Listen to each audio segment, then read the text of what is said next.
हमारे खास मुलाकात कार्यक्रम में आप सभी दर्शकों का स्वागत है। आज इसी श्रृंखला में हमारे साथ मोरपा से पधारे लक्ष्मी नारायण राठौड़ जी हैं। राठौड़ साहब कवि भी हैं और इनका जो साहित्य सृजन है वह बहुत सुंदर है। आज ये हमारे स्टूडियो में पधारे, आज इनसे हम रूबरू होंगे। आइए बात करते हैं लक्ष्मी नारायण जी राठौड़ साहब से।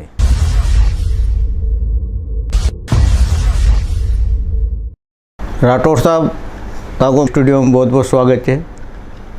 बहुत बहुत धन्यवाद साहब आपका, मेरे को आपने इस लायक समझा। राठौड़ साहब का जीवन परिचय के बारे में बताओ।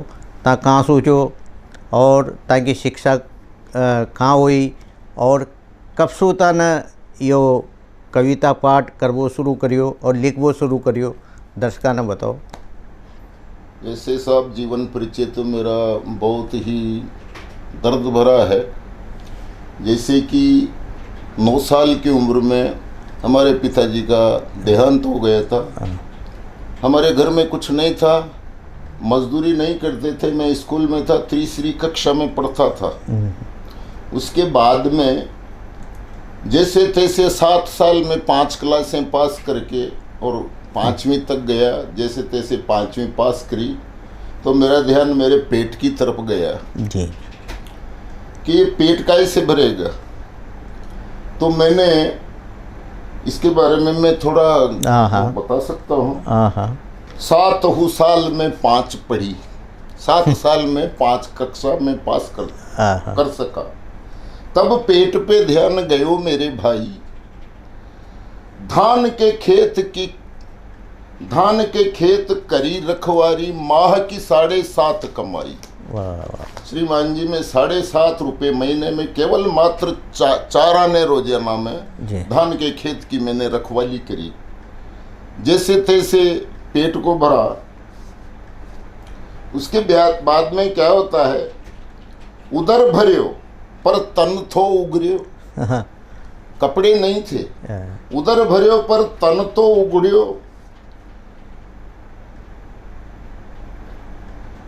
चड्डी बनियान से शीत गंवाई। चड्डी बनियान से मैंने सर्दी का टाइम निकाला है। छोटो सो परिवार मेरो थो, 2 बहनें और 1 थी माई।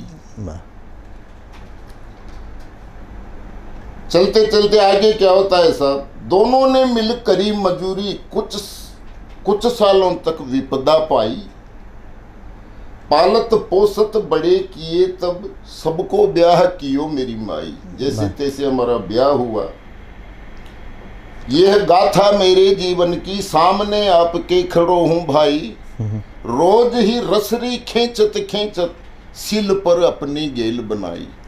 ये थोड़े बहुत कम शब्दों में मैंने मेरी जीवनी का विवरण किया है साहब। राठौड़ साहब वास्तव में बहुत कठिन जीवन आपका निकला है।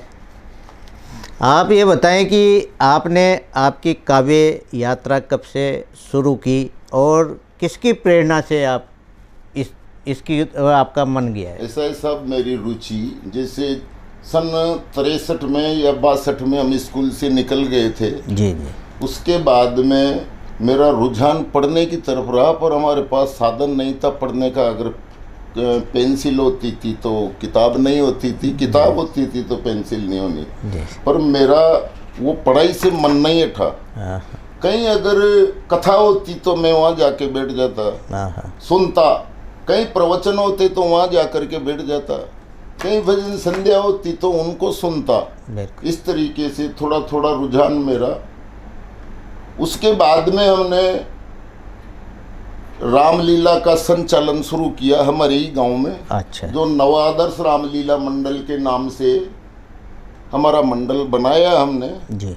और उसमें लगभग मैंने 16 साल तक रावण का किरदार निभाया, जो आपके सामने है। अच्छा। इस प्रकार से मेरा रुझान है जो ये गायन की तरफ और भजनों की तरफ हो गया। मैं धीरे धीरे इस लाइन में लगा और आज दिन तक लगा हुआ हूँ। लगभग ये जो प्रति बनाई ये हरि सुमिरन भजनावली के नाम से मैंने इसको रखा है। ये मैं 10 साल से तैयारी कर रहा हूँ, अब जाके बन पाई है। अच्छा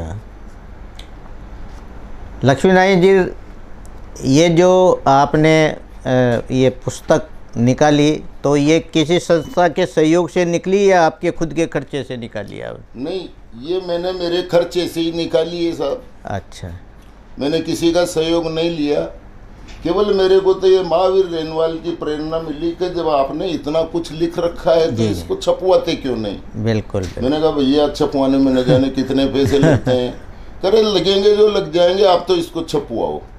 तो इसी ने मेरे को प्रेरणा दे करके इस पुस्तक को छपवाया, नहीं तो छपती भी नहीं। जी जी नहीं, महावीर रेनवाल अच्छा साहित्य लिखता है और प्रेरणा भी लोगों को देता है, बहुत अच्छी बात है।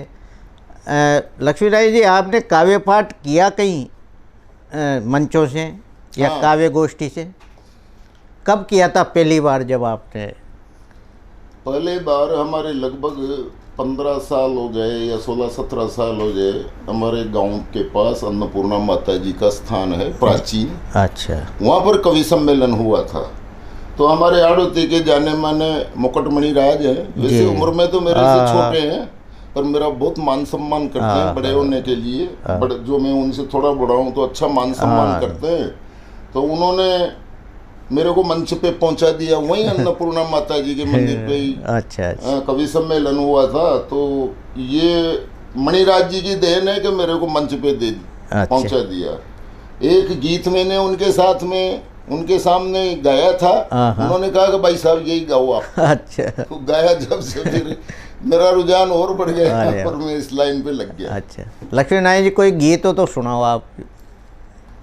गीत या ये भजन से सुनाऊं भजन या देशभक्ति गीत के रूप में सुनाऊं? भजन सुना दो, फिर देशभक्ति बाद में सुना दो। ये देशभक्ति गीत है साहब, ये सुना देता हूँ आपको। जो हम रात दिन बोलते हैं, जो हमारी माँ ने पिता ने जो बचपन में जो मैं भाषा सिखाई है उसी में, यानी अपनी भाषा में। नवण करूं जननी थने विनवों बारंबार, कीड़ी कुंजर जीव सब पाल रही संसार।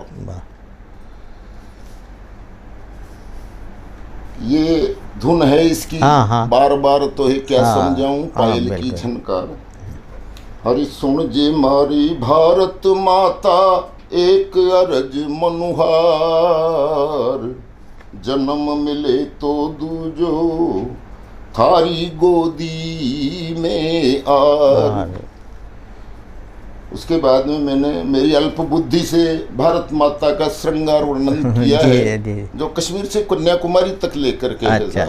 और पूरब से पश्चिम तक है। वो इस प्रकार से है। हरि पर्वत राज हिमालय थारो मुकुट बन्यो, बहुत बढ़िया।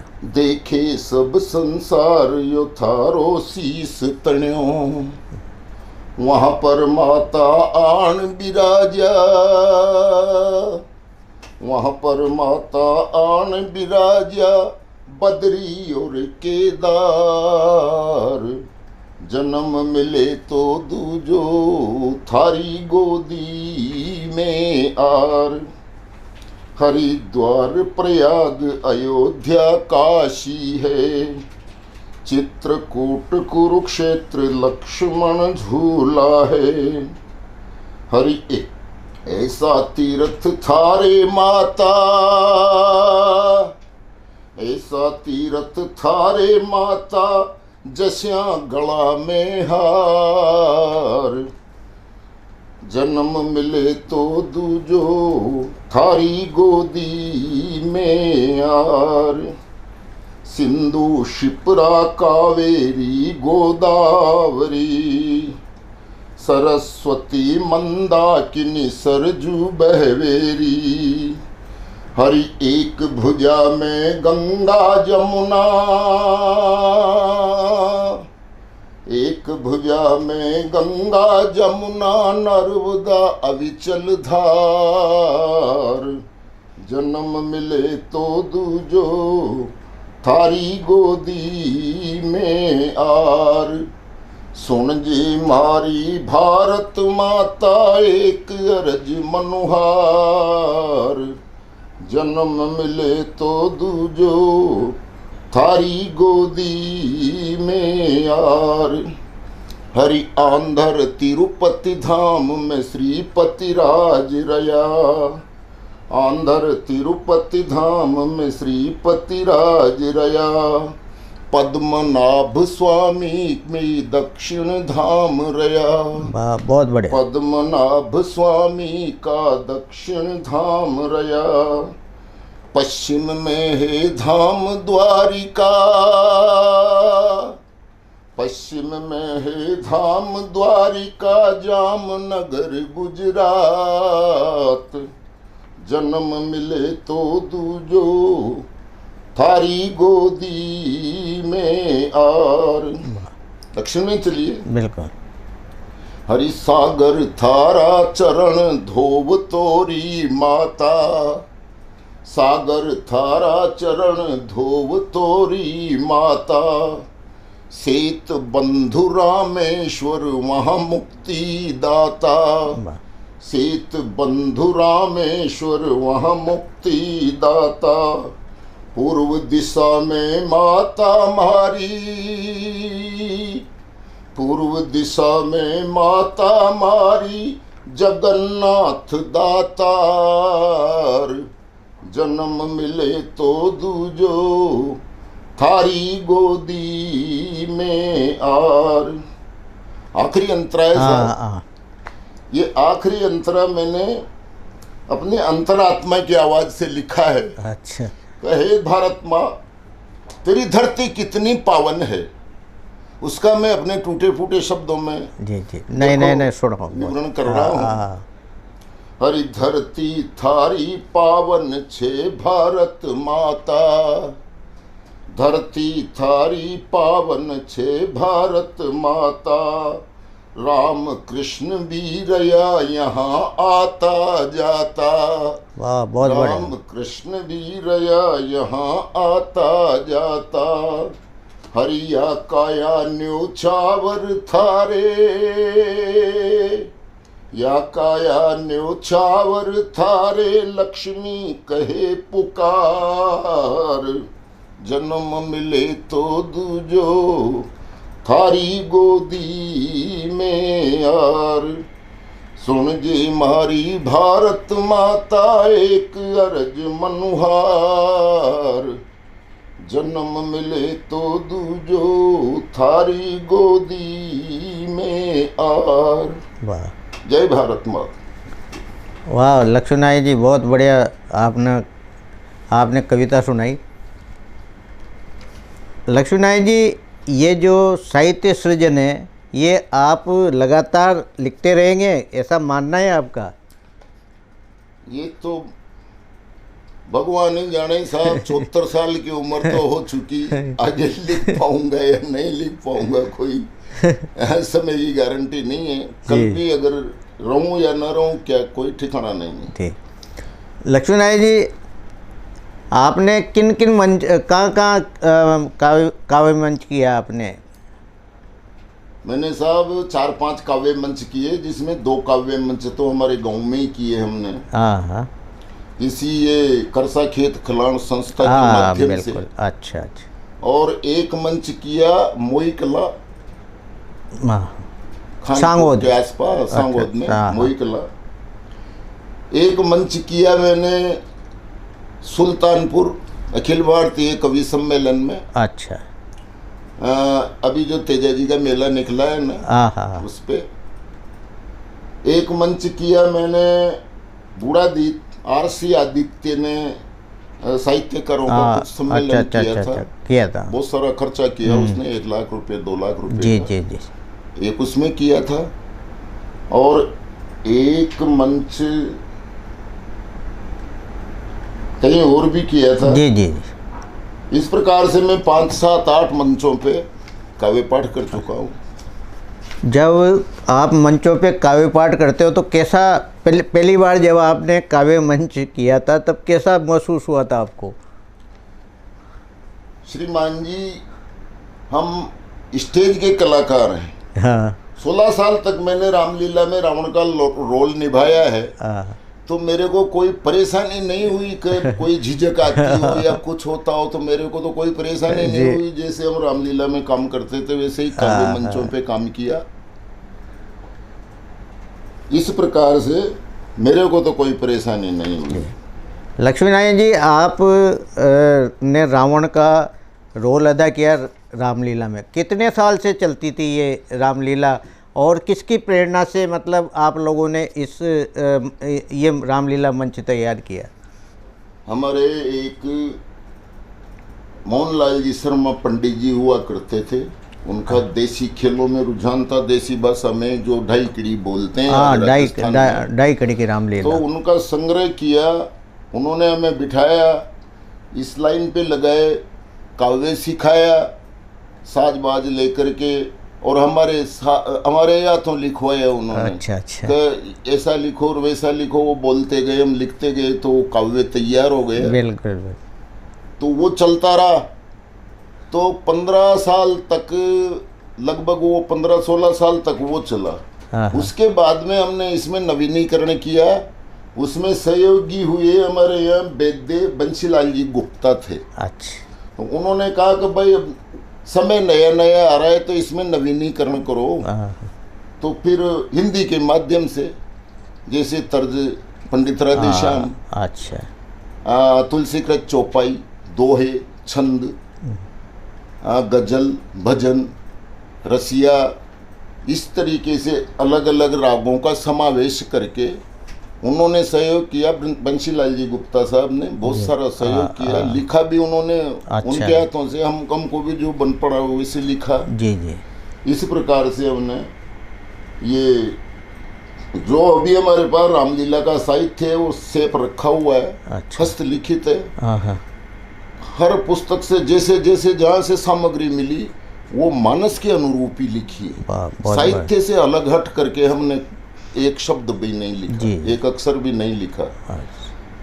इस प्रकार से हमने इसको बनाया और संचालन किया। तो लगभग इसका 30 साल तक संचालन चला।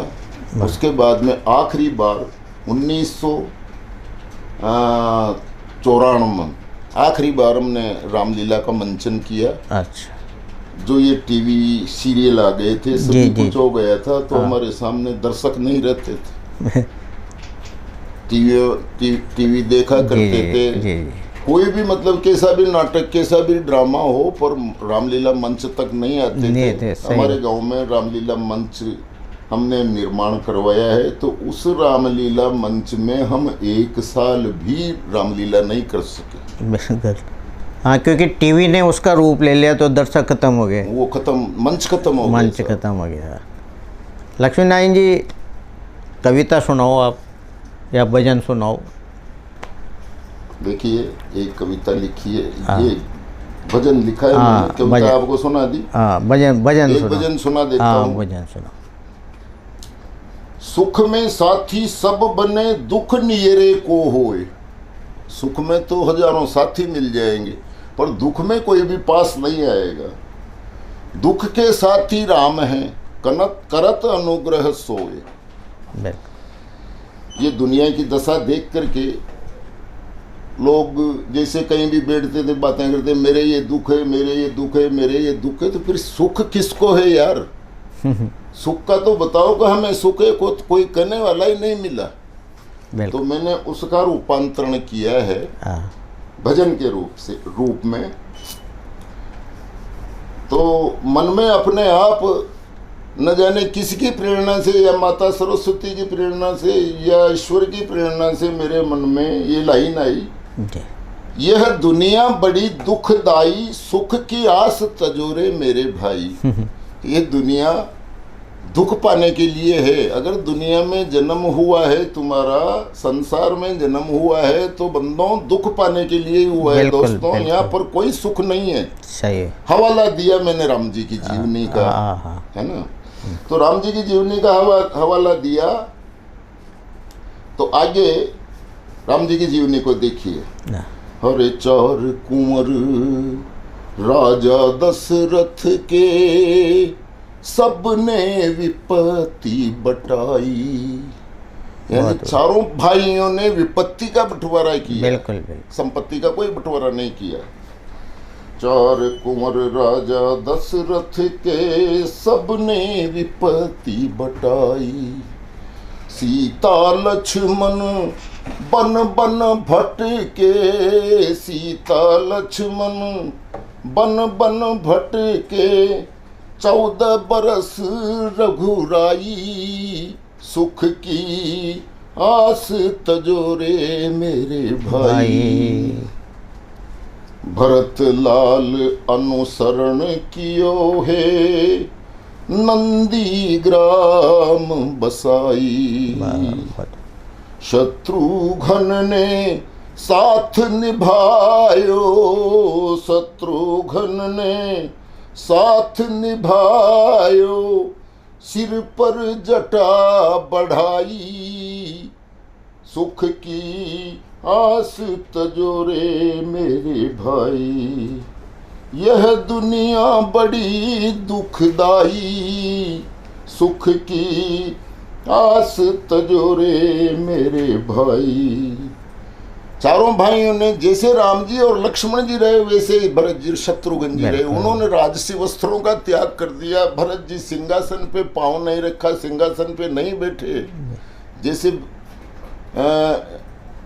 ये साधु वेश में जिस प्रकार से राम जी गए थे, उसी वेश में ये दोनों भाई रहे। इन्होंने राम जी का अनुसरण किया। साहब आगे देखिए क्या होता है। वनवास में चले गए राम जी, लक्ष्मण जी, जानकी जी।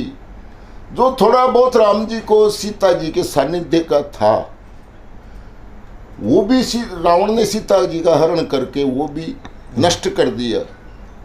उसके बारे में अंतरा है। हरे सीता हरण कियो रावण ने, सुख छीना सब आई। अन्न बिना सब काल गुजार्यो, अन्न बिना सब काल गुजार्यो। कंद मूल फल खाई, सुख की आस तजोरे मेरे भाई। आगे है, अवधि गुजार अवध को आए, सीता हुई है पराई।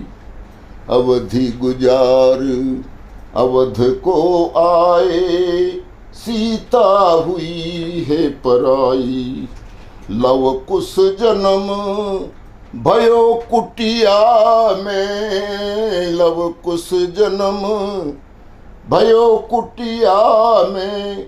वाल्मीकि ग्रह माही, सुख की आस तजोरे मेरे भाई। सुख की आस तजोरे मेरे भाई। क्या होता है साहब, 14 वर्ष की अवधि गुजार करके राम जी अयोध्या में आए, तो वहां पर कहते हैं कि धोबी के कहने से सीता जी को वनवास दे दिया गया। एक धोबी के कहने से सारे अयोध्या की प्रजा ने उस धोबी का समर्थन कर दिया कि भाई तू कह रहा है जो बात तो सही है, जानकी जी रावण के यहाँ रह करके आई है, तो फिर भी राम जी ने घर में रख ली, तो ये तो राजा हैं, कुछ भी कर सकते हैं। बिल्कुल। तो सीता जी का वनवास हो गया।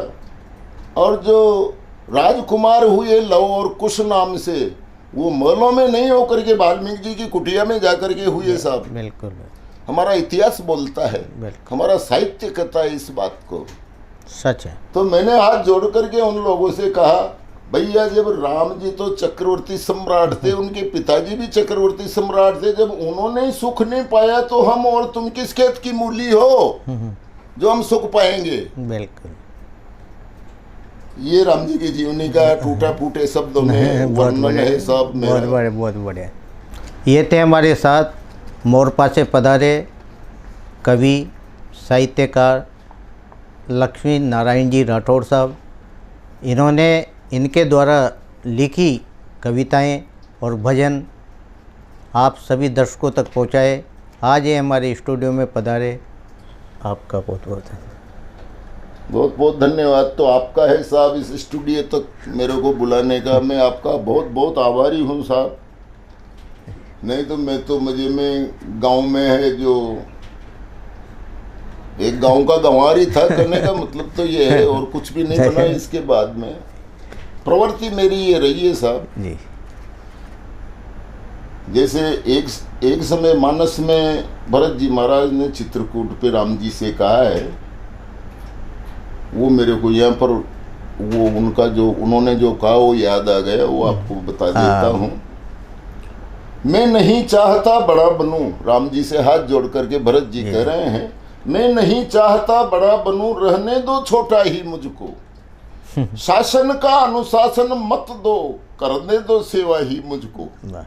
देखिए उसी पद्धति पे मैं चलता हूँ। बहुत बढ़िया। जो रूखा सूखा घर में मिलता है खाता हूँ, किसी की बुराई नहीं करता, और मजे में आराम से भगवान की कृपा है कि शाम सुबह दाल रोटी मिल रही है, मस्त हूँ साहब, कोई कमी नहीं है।